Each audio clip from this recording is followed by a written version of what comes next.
In the previous video, amongst other things, we saw the incredible performance of the system under certain conditions. And I'm using the phrase under certain conditions so that I can set your expectations about the general performance of the particle system. Now, this is the scene I did where each mesh emitter emits 5 million particles. So what we're seeing here is the raw speed of 10 million particles interacting with pyro forces. Now, when it comes to things, especially the particle-to-particle interaction, blend, flock, and predator-prey, there are things we need to remember about the way these things work. In order to show you what I mean, let's do some changes to this setup. I'm going to go to 2 emitters and reduce the particle count to 100,000 each. So now we're going to see a simulation with 200,000 particles. At the same time, I'm going to go to the properties and bring this up and set the colors to green. So let's set them to green, and let's make sure one of them is just red so we can see it a bit better. There you go. Now, let me rewind, let me press play, and here we have 200,000 particles playing even faster in the viewport. So I'm going to go and add a blend modifier. And before I do anything, I want to explain what this does. For each particle in our simulation, it's going to go through 200,000 particles. It will search around this radius, 10 centimeters. And any particles it will find within this little radius from each of the particles, it will blend one of the parameters. And the default one is color. You can see we can blend any of these parameters. And this is what we call particle-to-particle interaction, where two particles interact in a way that they do something in relation to each other, and the blend allows you to blend some of these values. The blending value will be 50%, and as I said, the radius is going to be 10 centimeters. Now, I'm going to turn this off, and I'm going to press play. And you see here the performance of the system. After a few frames, I can just stop it and rewind. Now let me turn on the blend and do this one more time. And you can see that the performance decreased quite significantly. But at the same time, we get these nice little orangey red particles, which is nothing more than the blend of the green and the red. Now, the larger this number becomes, the slower the simulation is going to become, because then it has to search further and further for more particles that satisfy this radius. So this is one of the things you need to know affects the performance negatively. The system needs to check 200,000 particles, which are the totality of all our particles here, and for each one of them, it's going to search 10 centimeters away from it and see if any particles happen to be in that radius. And then it's going to blend the colors by 50%.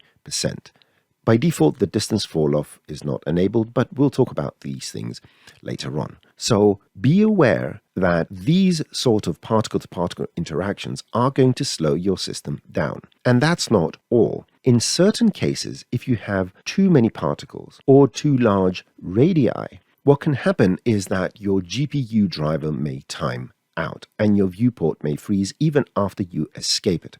In that particular case, you can still save your file and then just restart Cinema 4D to regain access. But it's good to have this understanding of the system and the reasons it can become slower under very specific circumstances. Maxon is always looking for ways to improve the performance in these kind of situations.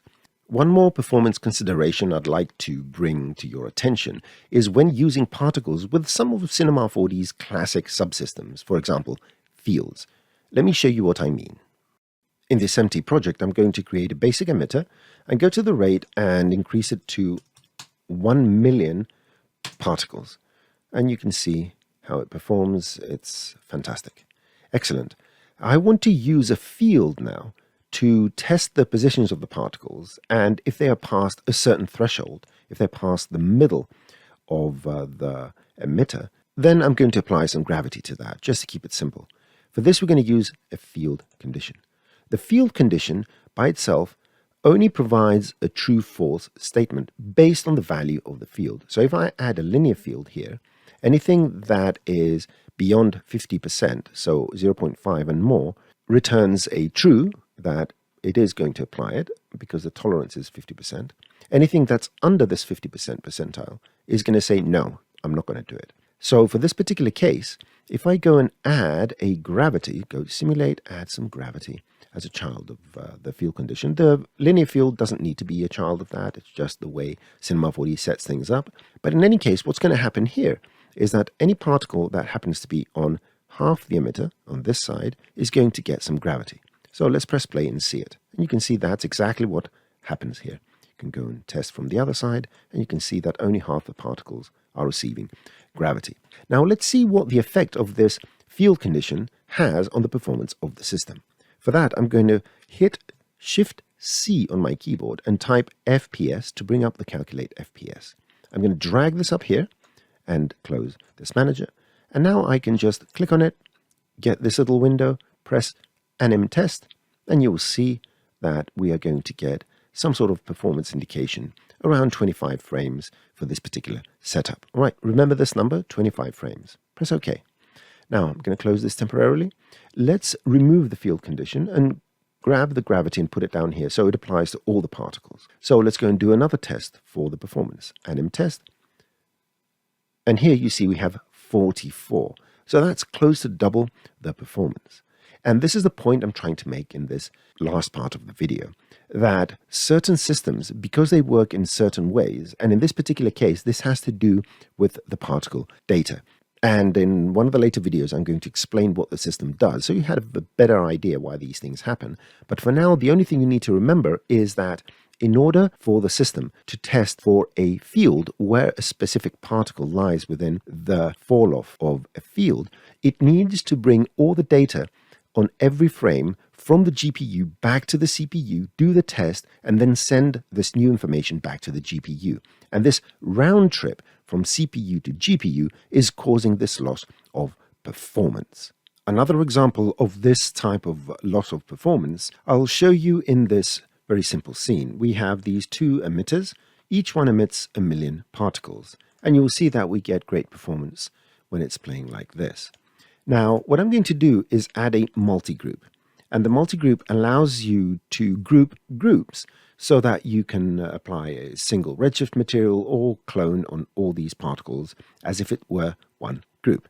So let's just go and link the groups here in that little link list. And now let's check the performance. And you will see that it's much slower. And the reason is the same as previously.